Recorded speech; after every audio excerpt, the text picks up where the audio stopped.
যদি আপনি গান বাজনা বাদ্যযন্ত্র শেখান তাহলে সে খেতে বসবে না বাদ্যযন্ত্র ছাড়া। সন্তানকে সত্য বলতে অভ্যস্ত করুন। আমরা অধিকাংশ পিতামাতাই সন্তানকে মিথ্যা শেখাই। সেই দিন না তুমি তোমার অফিসারকে বললে রাস্তায় জ্যামে আটকা পড়েছ। আমরা এইভাবে আমাদের সন্তানদেরকে নিজেরাই ধোঁকার মধ্যে ফেলে রেখে আদর্শ সন্তানের স্বপ্ন দেখি। ছোট্ট থেকেই দিনের মৌলিক জ্ঞান দিতে হবে, বড় হলে শিখাবো এমন নয়। হে আমার ছেলে, আমি স্বপ্নে দেখছি আমি যেন তোমাকে জবেহ করছি, ফানজুর মাজা তারা। এই ব্যাপারে তোমার অভিমত কি? মন্দ আর ভালো সমান নয়। আহলে হাদিস আন্দোলন বাংলাদেশ, আসুন পবিত্র কুরআন ও সহিহ হাদিসের আলোকে জীবন গড়ি। আসসালামু আলাইকুম ওয়া রাহমাতুল্লাহি ওয়া বারাকাতুহু। আলহামদুলিল্লাহি রাব্বিল আলামিন ওয়াল আকিবাতু লিল মুত্তাকিন ওয়াসসালাতু ওয়াসসালামু আলা আশরাফিল আমবিয়া ওয়াল মুরসালিন নবিয়িনা মুহাম্মদ ওয়া আলা আলিহি ওয়া সাহবিহি আজমাইন। ফাউযু বিল্লাহি মিনাশ শাইতানির রাজীম। বিসমিল্লাহির রহমানির রহিম। লাকাদ কানা লাকুম ফি রাসূলিল্লাহি উসওয়াতুন হাসানাহ। আহলে হাদিস আন্দোলন বাংলাদেশের বার্ষিক তাবলিগি ইজতেমা 2025-এ মাননীয় প্রধান অতিথি, উপস্থিত ওলামা একরাম, পর্দার অন্তরালে মা ও বোনেরা, ছোট্ট সোনামণিরা, দিনদার ভাইরা, প্রশংসা আল্লাহ রাব্বুল আলামিনের জন্য। সবাই পড়ি আলহামদুলিল্লাহ। দরুদ ও সালাম বর্ষিত হোক প্রিয় নবী মুহাম্মদ রাসূলুল্লাহ সাল্লাল্লাহু আলাইহি ওয়াসাল্লামের প্রতি। আমার বিষয় দেওয়া হয়েছে সুসন্তান গড়ে তোলার উপায়। পৃথিবীতে এমন কোনো মানুষ নেই, চাই মুসলিম হোক বা অমুসলিম হোক, ভালো হোক বা চোর ডাকাত হোক, প্রত্যেকেই চায় তার সন্তান ভালো হোক। কিন্তু যে প্রক্রিয়াগুলোর মাধ্যমে একটা সন্তান সুসন্তান হয়ে গড়ে উঠবে, আমরা সেই পথ বা পদ্ধতিগুলো অবলম্বন না করার কারণে আমরা আমাদের সন্তানকে আদর্শ সন্তান হিসাবে গড়ে তুলতে ব্যর্থ হই। সুতরাং সুসন্তান গড়ে তোলার প্রথম যে হাতিয়ার, প্রথম যে পদ্ধতি, সেটা হচ্ছে মহান আল্লাহর কাছে সদা সর্বদা সুসন্তান কামনা করা। আমি আপনাদেরকে জিজ্ঞেস করতে চাই, আজকে হয়তো জিজ্ঞেস করলে যে আপনারা গত 2 দিন থেকে প্রায় 1.5 দিন থেকে এখানে বসে আছেন, কয়বার আল্লাহকে বলেছেন যে আল্লাহ তুমি আমাকে একটা সুসন্তান দাও? অধিকাংশ মানুষ আমরা মহান রবের কাছে সুসন্তান কামনা করি না। অথচ হযরত ইব্রাহিম আলাইহিস সালাম বার্ধক্যে উপনীত হওয়ার পরে মহান রবের কাছে সুসন্তান কামনা করেছিলেন। আল্লাহ তাআলা পবিত্র কোরআনে সেটাকে উল্লেখ করেছেন। তিনি বলেছিলেন, রব্বি হাবলি মিনাস সালিহিন, হে আমার রব আপনি আমাকে সুসন্তান দান করুন। আল্লাহ রাব্বুল আলামিন আমাদের নবী মুহাম্মদ রাসূলুল্লাহ সাল্লাল্লাহু আলাইহি ওয়াসাল্লাম, তিনি হচ্ছেন আমাদের জন্য মডেল এবং আদর্শ। তার মুখ নিঃসৃত অমীয় বাণী থেকে অসংখ্য হাদিস উল্লেখিত হয়েছে একটি সন্তানকে কিভাবে সুসন্তান হিসেবে গড়ে তোলা যায়।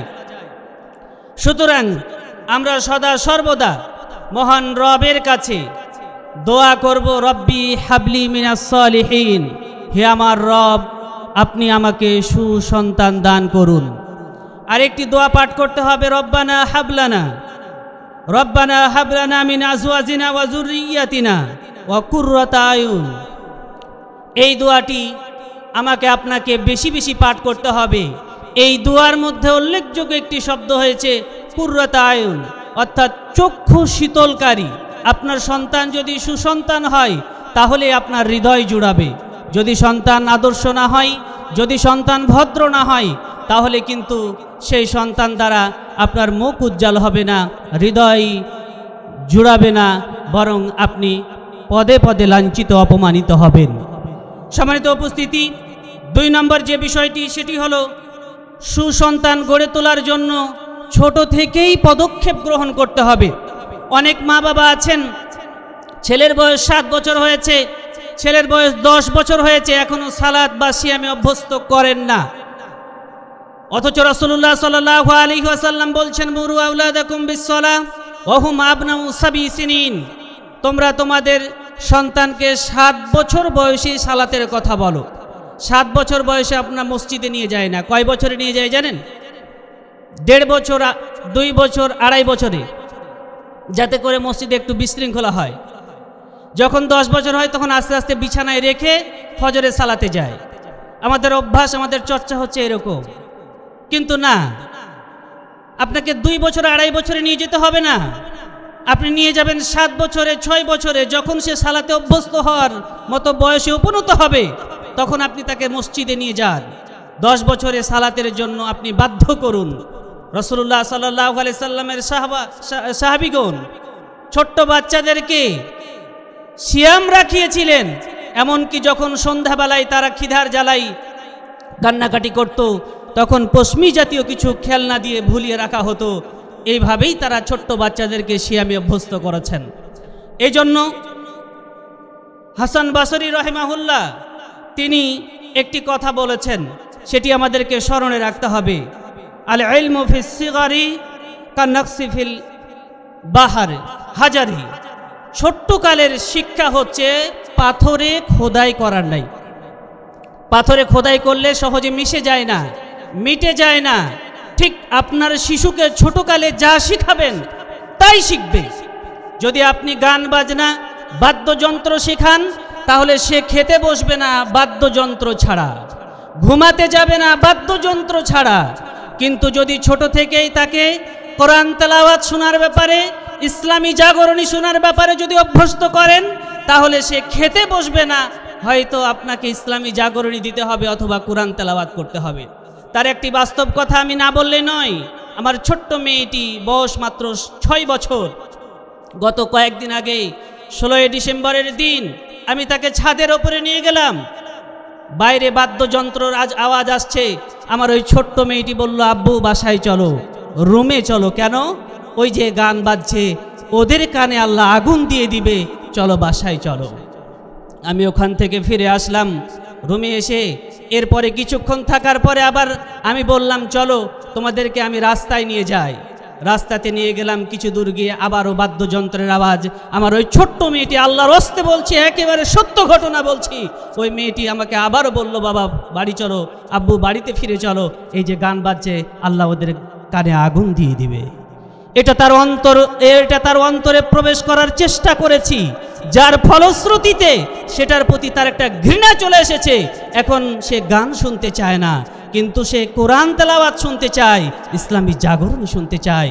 আপনি যদি চেষ্টা করেন আপনার শিশু বাচ্চাকে, আপনি প্রথমেই গান বাদ্যযন্ত্র দিয়ে খাবার অভ্যস্ত করেছেন, ঘুমানোর অভ্যস্ত করেছেন, এগুলো পরিত্যাগ করুন। সম্মানিত উপস্থিতি, এরপরে আসুন সন্তানকে সত্য বলতে অভ্যস্ত করুন। আমরা অধিকাংশ পিতামাতাই সন্তানকে মিথ্যা শিখাই, মিথ্যা কথা তাদের মাঝেই আমরা বলে থাকি। ছোট্ট একটি ঘটনা বললে আপনাদের কাছে স্পষ্ট হবে। একদিন বাবা অফিস থেকে একটু আগে বাড়িতে এসেছেন। ছোট্ট শিশুটি বাড়িতে পড়াশোনা করছে, হোমওয়ার্ক করছে। এমন সময় তার অফিসার তাকে ফোন দিয়েছে, আপনি কোথায়? তখন তার বাবা বলছে, আমি রাস্তার জ্যামে পড়েছি, জ্যামে আটকা পড়েছি। ছোট্ট বাচ্চাটি বাবার দিকে ফ্যালফ্যাল করে তাকিয়ে বলছে, আব্বু আপনি তো এখন বাসাতে, আপনি কেন বলছেন যে আমি রাস্তায় জ্যামে আটকা পড়েছি? তখন বাবা একটু মুচকি হেসে ছোট্ট শিশুকে সান্ত্বনা দিয়ে বলছে, এখন যদি আমি বলি আমি বাড়িতে এসেছি, আমার চাকরি থাকবে না। ঠিক কয়েকদিন পরে বাবা অফিস থেকে ফোন করেছে, আব্দুল্লাহ, আমি রূপক নাম বললাম, আব্দুল্লাহ তুমি কি করো? তো বলছে, আমি এখন হোমওয়ার্ক করছি, পড়াশোনা করছি। কিন্তু ওই সময় শিশু বাচ্চাটি টেলিভিশনে কার্টুন দেখছিল। তার বাবা অফিস থেকে ফিরে এসে ছোট্ট বাচ্চাটিকে দেখছে টেলিভিশনে কার্টুন দেখছে। বাড়িতে একটি ব্যাট ছিল, ব্যাট দিয়ে বাচ্চাকে আঘাত করেছে আর বলছে, তুমি আমাকে মিথ্যা কথা বললে কেন? কেন তুমি আমাকে মিথ্যা কথা বললে? তুমি একটু আগে বললে আমি হোমওয়ার্ক করছি, পড়াশোনা করছি, আর তোমাকে দেখছি তুমি টেলিভিশনে কার্টুন দেখছো। তখন ছোট্ট শিশুটি বাবাকে বলছে, বাবা সেই দিন না তুমি তোমার অফিসারকে বললে রাস্তায় জ্যামে আটকা পড়েছ, কিন্তু তখন তো তুমি বাড়িতেই ছিলে, সেই দিন তোমার থেকেই মিথ্যা কথা বলা শিখেছি। বলুন আমরা এইভাবে আমাদের সন্তানের সাথে মিথ্যা কথা বলি কিনা? কথা বলুন, কথা বলুন। আমরা এইভাবে আমাদের সন্তানদেরকে নিজেরাই ধোঁকার মধ্যে ফেলে রেখে আদর্শ সন্তানের স্বপ্ন দেখি। প্রিয় ভাইরা আমার, এজন্য সাবধান হতে হবে। ছোট্ট শিশুর সামনে কখনোই মিথ্যা কথা বলবেন না। একটি হাদিস উল্লেখ করি সংক্ষিপ্ত আকারে। একদিন রাসূলুল্লাহ সাল্লাল্লাহু আলাইহি সাল্লাম একটি বাড়িতে আছেন। ওই বাড়ির মহিলা তার ছোট্ট শিশুকে ডাকছে, আসো তোমাকে কিছু দিব। রাসূলুল্লাহ সাল্লাল্লাহু আলাইহি সাল্লাম ওই মহিলাকে জিজ্ঞেস করলেন, তুমি তাকে কি দিবে? বললেন, তামরা একটা খেজুর দিব। রাসূলুল্লাহ সাল্লাল্লাহু আলাইহি সাল্লাম বললেন, লাউলাম তুতিহি শাইয়ান কুতিবাত আলাইকি কিযবা। রাসূলুল্লাহ সাল্লাল্লাহু আলাইহি সাল্লাম বললেন, তুমি এখন তোমার ছেলেকে ডাকলে, ডাকার পরে যদি কিছুই না দিতে তাহলে তোমার নামে একটা মিথ্যা লেখা হতো। প্রিয় ভাইরা আমার, এইভাবে আমরা আমাদের ছোট্ট শিশুদের সাথে অসংখ্য মিথ্যা কথা, অসংখ্য ধোঁকা, অসংখ্য প্রতারণা আমরা পরিবারেই করে থাকি। সুতরাং আমার ওই সন্তান কিভাবে বড় হয়ে আদর্শ মানুষের মতো মানুষ হয়ে গড়ে উঠবে? সম্মানিত উপস্থিতি, এজন্য সত্য বলতে অভ্যস্ত করুন। কখনোই মিথ্যা কথা বলবেন না, কখনোই মিথ্যা কথা বলবেন না, কখনোই মিথ্যা কথা বলবেন না। 4 নাম্বার হচ্ছে দিনের মৌলিক জ্ঞান আপনাকে দিতে হবে। ছোট্ট থেকেই দিনের মৌলিক জ্ঞান দিতে হবে। বড় হলে শিখাবো এমন নয়। যখনই কথা বলতে শিখবে তখনই খাওয়ার শুরুতে বিসমিল্লাহ শিখিয়ে দিবেন। যখনই একটু বড় হয়েছে তখনই তাকে আপনি নিজে গিয়ে সালাম দেবেন। আমরা অনেকেই আমাদের বাচ্চাদেরকে সালাম দেই না। বড় মুরব্বি দেখলে সালাম দেই, হুজুর দেখলে সালাম দেই, এইরকমভাবে আমরা সালামে অভ্যস্ত করি। কিন্তু না, আপনি আগে আপনার সন্তানকে সালাম প্রদান করবেন। রাসূলুল্লাহ সাল্লাল্লাহু আলাইহি ওয়াসাল্লাম বলেছেন, যখনই তোমরা কাউকে দেখবে তখনই তোমরা সালাম প্রদান করবে। সে মুসলিম হলে অবশ্যই সালাম প্রদান করবে। সালাম বিনিময়ের ব্যাপারে রাসূলুল্লাহ বলেছেন, সালাম দিয়ে মুসাফা করলে আপনার সমস্ত ছোট পাপগুলো ক্ষমা হয়ে যায়। তা আপনি অন্যের পাপ ক্ষমার ব্যাপারে আপনি যতটা উদ্গ্রীব, যতটা আগ্রহী, আপনি বাবা হয়ে বা সন্তান হয়ে পরস্পরের পাপ ক্ষমার ব্যাপারে আমরা উৎসাহিত নয়, উদ্গ্রীব নয়, আগ্রহী নয়। প্রিয় ভাইরা আমার, এই জন্য বাড়ি থেকে বের হলে সন্তানকে আগে সালাম দিবেন, স্ত্রীকে সালাম দিবেন, বাড়িতে সালামের প্রচলন করবেন, অভ্যাস করবেন। এরপরে আসুন, সন্তানের মতামতের গুরুত্ব দেবেন। আপনারা জানেন হযরত ইব্রাহিম আলাইহিস সালামকে আল্লাহ তাআলা আদেশ করলেন, তুমি তোমার পুত্রকে জবেহ করো, কুরবানি করো। হযরত ইব্রাহিম আলাইহিস সালাম আল্লাহর এই আদেশ পেয়ে পুত্রকে নিয়ে কুরবানি করে দিতে পারতেন কিনা? কথা বলেন, পারতেন। কিন্তু তিনি বলছেন, ইয়া বুনাইয়া ইন্নী আরা ফিল মানাম আন্নী আযবাহু, হে আমার ছেলে, আমি স্বপ্নে দেখছি আমি যেন তোমাকে জবেহ করছি, ফানজুর মাজা তারা, এই ব্যাপারে তোমার অভিমত কি? আপনারা মনে করি আমি তো বাবা, আমি তো মা, আমি যা করব তাই না। সন্তানের অভিমত নেবেন। হতে পারে আপনি যে সিদ্ধান্ত নিচ্ছেন তার চাইতে আপনার সন্তানের কাছে তার চাইতে উত্তম সিদ্ধান্ত আছে। ছোট হোক বড় হোক, আপনি আপনার সন্তানের উপরে যে কোনো বিষয় চাপিয়ে দিবেন না, বরং পরামর্শ করবেন। পরামর্শের ভিত্তিতে যে সিদ্ধান্ত আসবে সেটাই সন্তানের জন্য কল্যাণকর হতে পারে। সম্মানিত উপস্থিতি, 6 নাম্বার হচ্ছে মন্দকে ভালো দিয়ে প্রতিহত করতে শেখাবেন। ধরুন আপনার ছেলেকে কেউ একটু মেরেছে, কান্না করতে করতে বাড়িতে এসেছে, আপনি বাড়িতে একটা লাঠি ছিল অথবা কোনো মারের কোনো অস্ত্র ছিল, সেটা নিয়ে আপনি ছুটলেন, চল কে মেরেছে তো, আপনি চলে গেলেন, ঝগড়া কিন্তু আরো বেড়ে যাবে। কিন্তু আপনার ছেলেকে মেরেছে, আপনি গায়ে হাত বুলিয়ে আপনার সন্তানকে বলুন, একটু ধৈর্য ধারণ করো, কোরআনের আয়াতটা শুনিয়ে দেন, ওয়ালা তাস্তাবিল হাসানাতু ওয়ালা সাইয়্যা, মন্দ আর ভালো সমান নয়, ইদফা বিল্লাতি হিয়া আহসান, মন্দকে ভালো দিয়ে যদি প্রতিহত করতে পারো তাহলে আল্লাহ তোমার সাথে যে শত্রুতা হয়েছে, তোমার সাথে যে ঝগড়া হয়েছে, এটা তোমাকে সে আবার অন্তরঙ্গ বন্ধুতে আল্লাহ রূপান্তরিত করে দেবে। প্রিয় ভাইরা আমার, এভাবে উপদেশ দেওয়া যায় না? কিন্তু আমরা সন্তানের কোনো অভিযোগ পেলেই আমরা খড়গহস্ত হয়ে যাই, মারমুখ হয়ে যাই, দিয়ে ভাই ভাই দ্বন্দ্ব, প্রতিবেশীতে দ্বন্দ্ব। আমি শুধু পয়েন্টগুলো বলে নেই। ইসলামী পোশাক দিতে হবে, ইসলামী পোশাকের ওপরে সন্তানের মারাত্মক প্রভাব পড়ে। অতএব ইসলামী পোশাক দিবেন, পোশাকের বৈশিষ্ট্য বলা সম্ভব নয়, ইসলামী পোশাক দিবেন, ভালো কাজের পুরস্কার দিবেন, ভালো কিছু করলেই একটা পুরস্কার দেন, যে কোনো ভালো কাজে একটা পুরস্কার দেবেন, ভালো বন্ধু নির্বাচন করে দিবেন। সৎসঙ্গী না হলে সন্তান সৎ হবে না, এজন্য ভালো বন্ধু নির্বাচন করে দিবেন। বড়দের প্রতি শ্রদ্ধাশীল হতে শেখাবেন, বড়দের প্রতি নমনীয় হতে শেখাবেন, বড়দের সামনে উঁচু কণ্ঠে কথা না বলে নিচু স্বরে কথা বলতে শেখাবেন, চক্ষু নিচু করে কথা বলতে শেখাবেন, নিজের কাজ নিজে করতে শেখাবেন, তার কাজ আপনি করে দেবেন না, নিজে তাকে বলবেন তুমি তোমার নিজের কাজ তুমি নিজে করো। সন্তানকে হালাল খাদ্য দিবেন। রাসূলুল্লাহ সাল্লাল্লাহু আলাইহি সাল্লাম বলছেন, ইজা আনফাকাল মুসলিমু নাফকাতান আলা আহলিহি ওয়া হুয়া ইয়াহতাসিবুহা কানাত লাহু সাদাকা।